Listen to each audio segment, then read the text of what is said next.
विद्यार्थी मित्रांनो, आपलं मॅथ्स मध्ये 7 चॅप्टर व्हेरिएशन चलन हे चालू आहे। या प्रकरणामध्ये प्रॅक्टिस सेट आपण 7.2 बघत आहोत।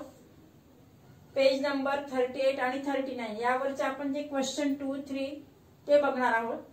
आणि ह्या क्वेश्चन मध्ये write equation of the variation, त्यांचं पुन्हा कॉन्स्टंट कसं काढायचं ते आपण शिकणार आहोत। या अगोदरच्या प्रकरणांसाठी तुम्ही स्टडी ई मॅथ्स या नावाचे जे हे चॅनल जे आहे ते सबस्क्राइब करा आणि बेल आयकॉन वर क्लिक केल्यास तुम्हाला रोजच्या व्हिडिओचे जे रेग्युलर नोटिफिकेशन्स आहेत ते मिळतील। आता क्वेश्चन 2 बघूया आपण।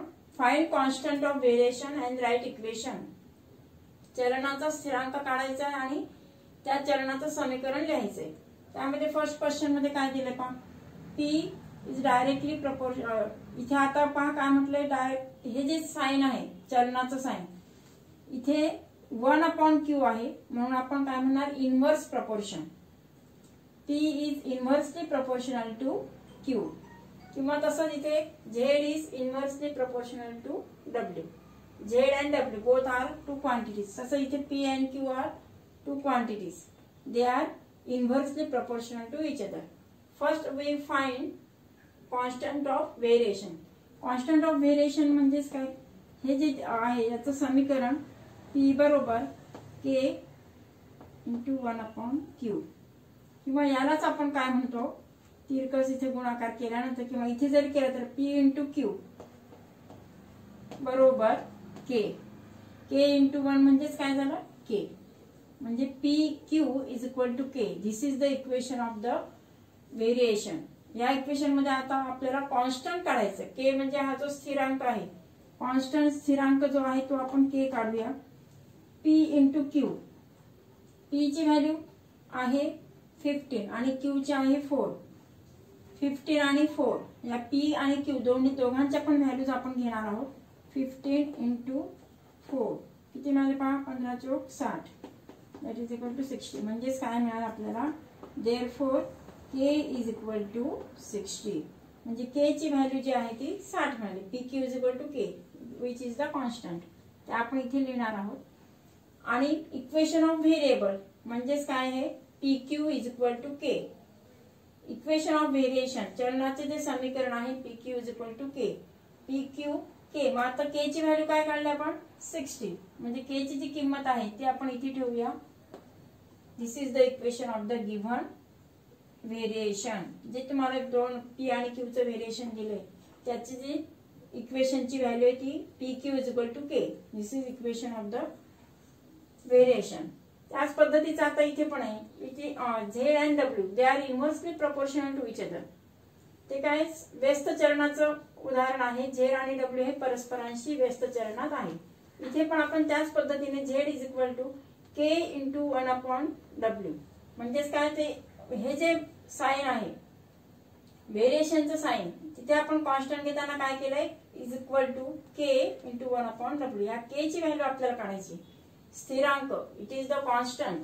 आणि म्हणून मग इथे पहा तिरपा आहे, गुणाकार केल्यानंतर Z into W is equal to K। हे आपल्याला मिळालं इक्वेशन ऑफ द व्हेरिएशन। आणि यामध्ये K ची जी व्हॅल्यू आहे ती काढण्यासाठी Z आणि W यांच्या किमती जे आहेत त्या आपण तिथे ठेवूया। Z ची किंमत आहे 2.5 आणि W ची आहे 24।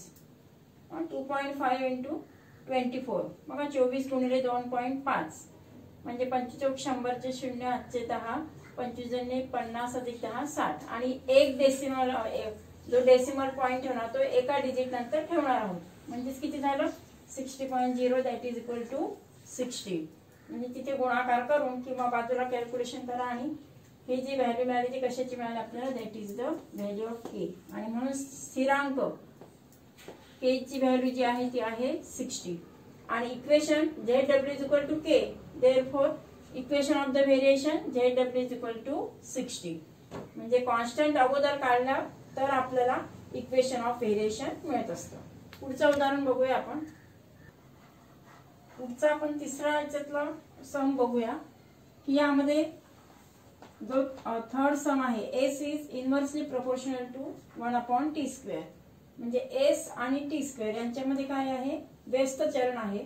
तसंच आणखी चौथं जे उदाहरण आहे ते चौथ्या उदाहरणामध्ये पण एक्स आणि वर्गमुळात y, x and root y they are inversely proportional to each other.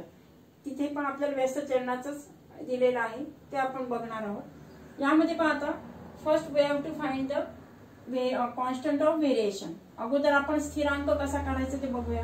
इथे पहा तिरकस गुणाकार केल्यानंतर S into T square is equal to, आता व्हेरिएशनचं साईनच्या ऐवजी काय केलंय, इक्वलचं साईन घेतलं, equal to K into 1.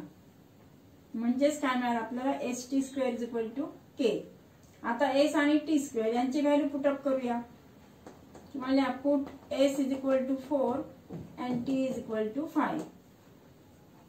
S is equal to 4, T चा इथे वर्ग आहे, it is the square of the 5 चा वर्ग बरोबर K into 1 that is K. इथे 5 चा वर्ग किती झालाय, 25. Square of 5 is 25. 25 four the 100, 25 चोक 100. म्हणजेच काय झालं, we get the value of K. किती मिळालं, कॉन्स्टंट इज 100.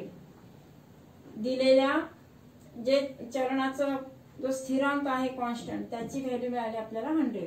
आणि त्याचं इक्वेशन काय आहे, इक्वेशन ऑफ द व्हेरिएशन काय, S T square is equal to K. This is the equation of variation. या चरणाचं जे समीकरण आहे किंवा आपण त्याला म्हणा S T square is equal to के.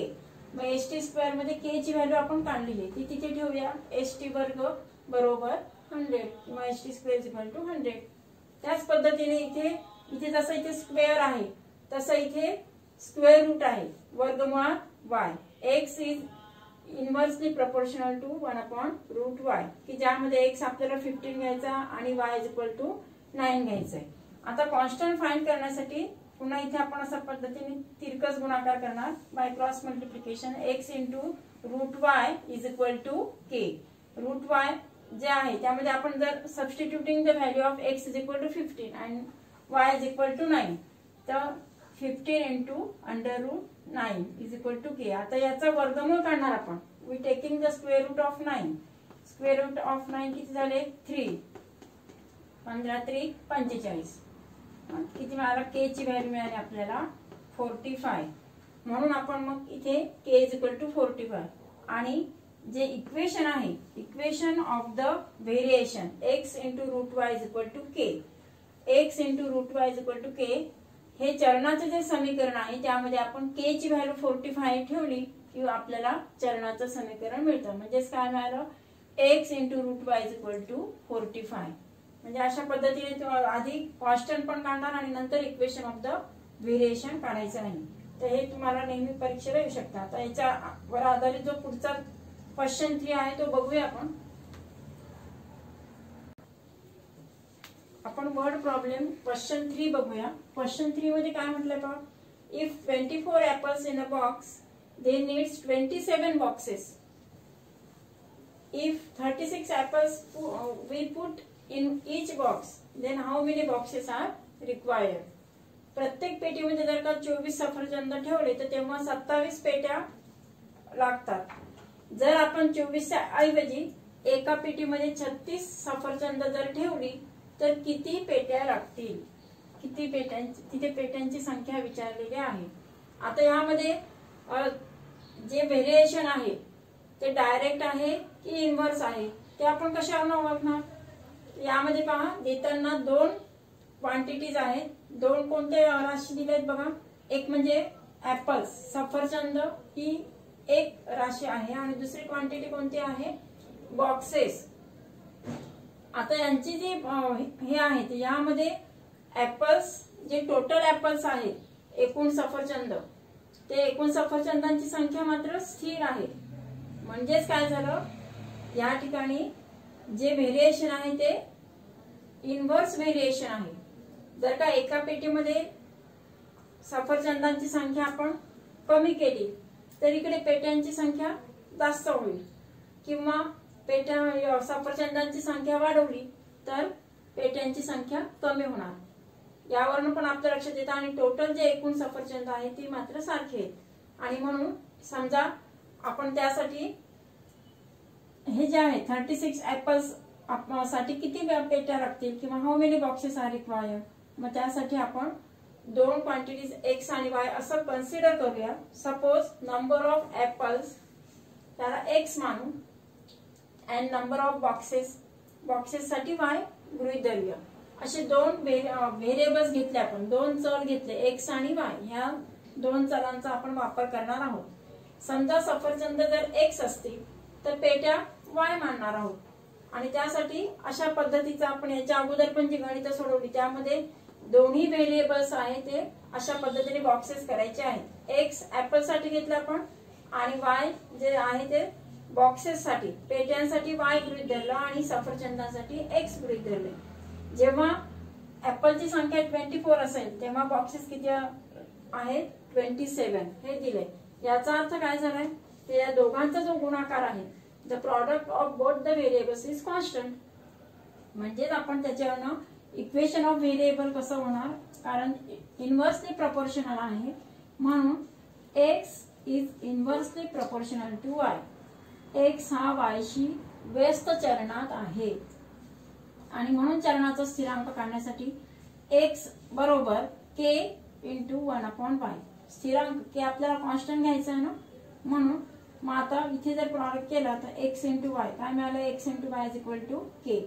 आता आपण इथे एक्स हे दिलेच आहे आपल्याला, तर सुरुवातीला फर्स्ट घेऊया. एक्स ची व्हॅल्यू किती आहे 24 आणि वाय ची आहे 27. यांचा जो प्रॉडक्ट आहे तो म्हणजे काय आपल्याला 24 गुणिले 27.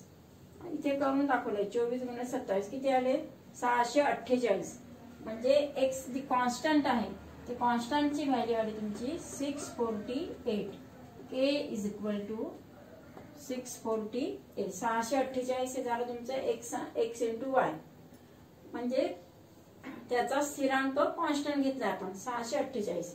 आता आपल्याला त्यामध्ये काय बदल दिला की 27 पेट्या केव्हा लागतील जेव्हा 24 सफरचंद असतील. आता आपण सफरचंदांची संख्या आहे ती 36 करणार आहोत, 36 घेतले तर पेट्यांची संख्या किती, आणि म्हणून ह्याच इक्वेशन मध्ये आपण त्यांची व्हॅल्यू ठेवणार. X Y is equal to K. यामध्ये जर आपण हे फर्स्ट इक्वेशन मध्ये आपण जर घेतलं की एक्स इज इक्वल टू 36 आणि वाय आपल्याला फाइंड करायचं. We have to find the y. म्हणजे 36 into Y is equal to 648. 36 गुणिले वाय बरोबर काय झालं 648. आता वाय ची किंमत काढायची म्हणून इथे काय केलं आपण उजवीकडे पक्षांतर केल्यानंतर after changing the side we get y is equal to 648/36. 648 भागिले 36. म्हणजेच आपण जर भागाकार केला तर 36 × 36 आणि नंतर 8 ने भाग झाला म्हणजे किती झाले वाय इज इक्वल टू 18. म्हणजे 18 बॉक्सेस ची तुम्हाला जेव्हा आपण 36 ऍपल घेणार तेव्हा 18 बॉक्सेसची गरज आहे. म्हणजे हे जे वर्ड प्रॉब्लेम आहे ते वर्ड प्रॉब्लेम सॉल्व्ह करण्यासाठी दोन क्वांटिटीज म्हणजे दोन व्हेरिएबल्स घेणं गरजेचं आहे. आणि अशा पद्धतीने जर तक्ता बनवला तर पटकन लिहायला पण सोपं जाणार आणि समजायला पण सोपं जाईल. तर पुढच्या भागामध्ये आपण याच्यातली उरलेली उदाहरणं बघूया. थँक्यू.